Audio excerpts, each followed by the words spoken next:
तो स्टूडेंट्स कल आप लोगों का फिजिक्स एग्जाम है, board exam 2024। I hope all of you have prepared well for the exam and कल क्वेश्चन जैसे आ रहा है सारे सब्जेक्ट में हम देख रहे हैं कि एवरेज लेवल रह रहा है 70% जो हर साल होता है। तो आप लोगों को घबराना नहीं है। और लास्ट ये 2-3 मिनट्स का वीडियो मैं इसीलिए आप लोगों को बना रहा हूँ क्योंकि मैं लास्ट ईयर जो इवाल्यूएशन किया था, आप लोगों का बोर्ड पेपर इवाल्यूएशन किया था, तो कुछ पॉइंट्स इसमें डिस्कस करूंगा 2-3 मिनट्स में, तो जो कि हेल्पफुल होगा कल आप लोगों का बोर्ड एग्जाम के लिए। और पॉइंट्स ये है कि जब आप लिख रहे हो एक क्वेश्चन तो आपको उसी पेज में सपोज उसका ए बी सी तीनों बीट है तो तीनों एक ही साथ एक ही जगह पे लिखिए, अलग जगह पे मत लिखिए, क्योंकि उसको मार्क्स डिडक्ट भले ही नहीं होगा, लेकिन जो एग्जाम इवैल्यूएटर जो कॉपी चेक करता है, अब कभी लास्ट पेज में ए बी एक पेज में किए, सी जाके और एक पेज में कर दिए तो बाय मिस्टेक वो छूट भी जाता है, तो आप फिर से रीअप्लाई करोगे, बहुत सारा आपका प्रोसेस लंबा हो जाएगा। तो इसीलिए सपोज आप एक पेज में क्वेश्चन नंबर 24 का तीनों बीट है ए बी सी, तो मान लो आपको ए आ रहा है, बी आ रहा है, सी नहीं आ रहा है, तो इसको स्पेस छोड़ के 25 स्टार्ट कर दो। इनफ स्पेस छोड़ दो, क्योंकि बहुत सारा पेजेस आपको मिलेगा, कोई प्रॉब्लम नहीं है, आप इनफ स्पेस उसके लिए छोड़ दो। और बाद में जब याद आएगा या एग्जाम आप सारे क्वेश्चन जब कर लोगे, उसके बाद जो टाइम बचेगा तो इस क्वेश्चन को ट्राई करना, ठीक है। तो ये स्पेस आप लोग छोड़ दो, तो जो इवैल्यूएटर के लिए ईजी रहता है और आपको एक पॉजिटिव क्वेश्चन वाइज क्वेश्चन चलता रहता है, ईजी होता है कॉपी चेकिंग में। दूसरा चीज, आप जब एमसीक्यू लिखते हो, एमसीक्यू को हमेशा इंपॉर्टेंट देना। सपोज क्वेश्चन नंबर 1 आपका ऑप्शन ए है करेक्ट आंसर, तो उसके साथ साथ सपोज जो भी आंसर आपका है, लेट्स से आइंस्टाइन्स इक्वेशन आपको लिखना है, तो आपका kinetic energy is H new minus 5, तो ये आपको आंसर भी आप लिखिए, क्योंकि कभी कभी ना आपको ए ऐसा करके कुछ बच्चे ए लिखते हैं,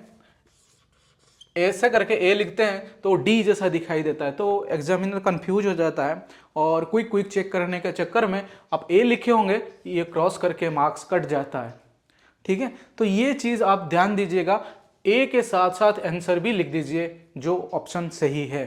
एमसीक्यू के लिए मैं बोल रहा हूं। ऐसे ही असर्शन रीजन भी जब आप लिख रहे हो तो जो असर्शन रीजन सही है उसके लिए आप पूरा सेंटेंस लिख दो।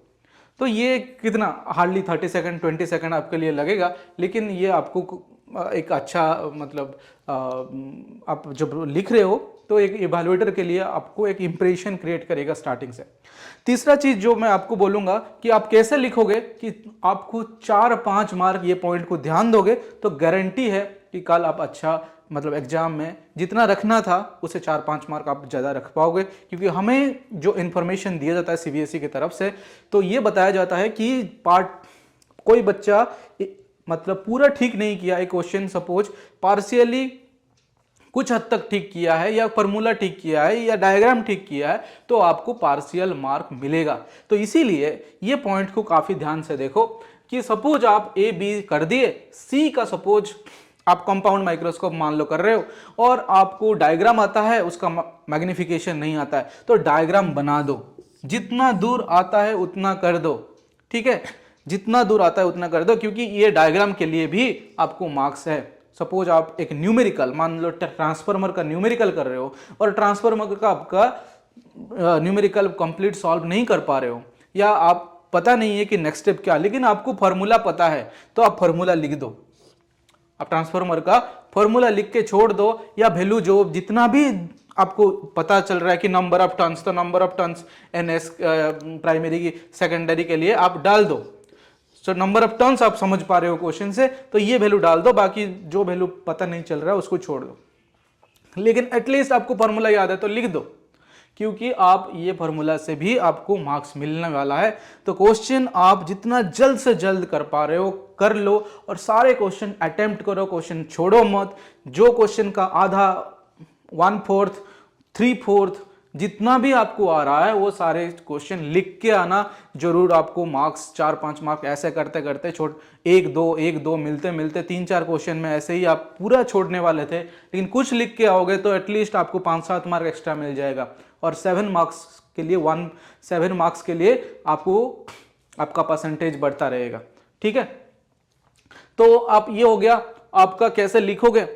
और लास्ट है कि सपोज कोई क्वेश्चन आपको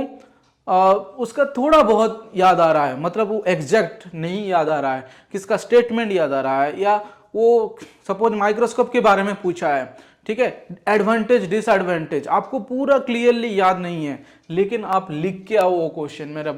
कहने का ये है कि आप लिख के आओ कि माइक्रोस्कोप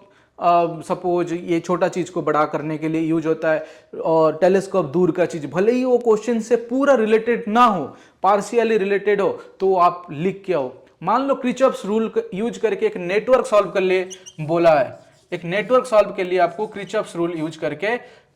आपको सॉल्व करना है, तो आपको पता नहीं है कि लूप इक्वेशन क्या है, कैसे, मतलब ठीक से याद नहीं आ रहा है कि कहाँ कौन सा बैटरी को कौन सा टर्मिनल पॉजिटिव नेगेटिव करेंगे नहीं करेंगे। देखो इवैल्यूएटर के पास इतना भी टाइम नहीं होता है कि आपका डायग्राम, एरो मार्क और कौन सा लूप का कौन क्या इक्वेशन लिखे हो वो इन डिटेल देखे। ठीक है, तो आप क्या करना, ये इक्वेशन लिख के आओ। इक्वेशन आप सपोज प्लस को माइनस, आप पता नहीं है कि ये आई आर माइनस होगा या प्लस होगा, लेकिन आप प्लस माइनस कुछ भी हो आप इक्वेशन अच्छे से लिख दो। सपोज ये आपको पता है कि ये ईएमएफ ऐसा करके लिखते हैं, ये equal to I R one plus I R two, ये माइनस होगा प्लस होगा जो भी होगा आप लिख के आ जाओ। ठीक है, इक्वेशन अच्छे से लिखो, सॉल्व करो, रिजल्ट नहीं आएगा तो देखेगा वो मैच करेगा कि रिजल्ट गलत है तो गलत के लिए काटेगा, लेकिन इक्वेशन इतना इन डिटेल वो चेक नहीं करेगा। तो आपको इसके लिए एटलीस्ट 3 मार्क्स का क्वेश्चन होगा तो ये 2 दे देगा, गारंटी मैं बोल रहा हूँ वो 2 दे देगा। हम लास्ट ईयर ऐसे, मतलब जो जितना भी इवैल्यूएटर है, जितना भी है, हम जितना भी चेकिंग देख रहे हैं ऐसे ही, और सीबीएसई हमेशा बोलता है स्टूडेंट बेनिफिट के लिए मार्क्स दीजिए। तो इसीलिए आप ये क्वेश्चन पता नहीं कि ऐसे कैसे सॉल्व करूंगा, क्या होगा नहीं होगा, लेकिन इक्वेशन लिख के आइए, क्वेश्चन छोड़िए मत। ऐसे सपोज गॉस लॉ का एप्लीकेशन आया वायर के लिए, सीट के लिए या स्फीयर के लिए, डाइपोल के लिए आ गया, आपको पता नहीं है कि कैसे टोटल कैलकुलेट करते हैं, लेकिन फील्ड क्या है पता है, इलेक्ट्रिक डाइपोल डायग्राम बना दीजिए, इक्वेटोरियल प्लेन ड्रॉ कर दीजिए और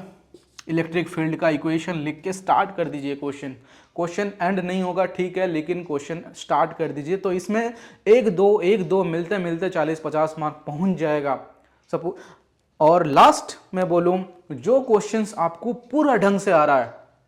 वो क्वेश्चन से स्टार्ट कीजिए। जो क्वेश्चन पूरा ढंग से आ रहा है वो क्वेश्चन, क्योंकि इंप्रेशन मार्क्स, आप स्टार्टिंग में 5-6 क्वेश्चन पूरा क्लियरली आप लिख दिए अच्छे से, बाद में आपका क्वेश्चन थोड़ा बहुत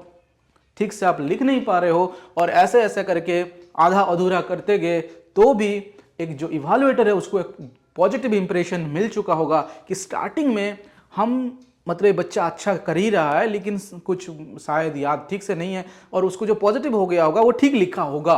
ऐसे वो सोच के बहुत जगह पे आपको पॉजिटिव, मतलब जिसमें आपको 2 मिलना था उसमें 2.5 मिल जाएगा। सपोज 3 मार्क का क्वेश्चन है, वो जिसमें 2 देने वाला था उसको 2.5 देगा 100%, क्योंकि वो फर्स्ट 4-5 क्वेश्चन जो आपका देख लिया कॉपी में, उसको पॉजिटिविटी आ गया कि ये बच्चे को आता है, ठीक है, डायग्राम है, सब कुछ ठीक से लिखा। तो जो क्वेश्चन आपको पूरा 100% सही से आ रहा है, सपोज कोई 3 मार्क्स का क्वेश्चन, कोई डेरिवेशन हो गया, कोई क्वेश्चन आपको न्यूमेरिकल्स है, लेकिन क्लियर आपको पता है कि ये क्वेश्चन ऐसे बनाने से आंसर क्लियरली आ जाएगा, वो क्वेश्चन आप जितना सारा क्वेश्चन आप पहले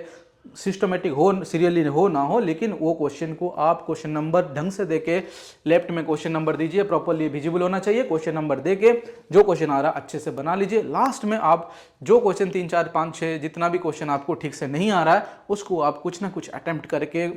आधा किसमें डायग्राम, किसमें नंबर फॉर्मूला, ऐसे करके आइए, उसमें मार्क्स मिलेगा ही मिलेगा। ठीक है, तो ये मेरे था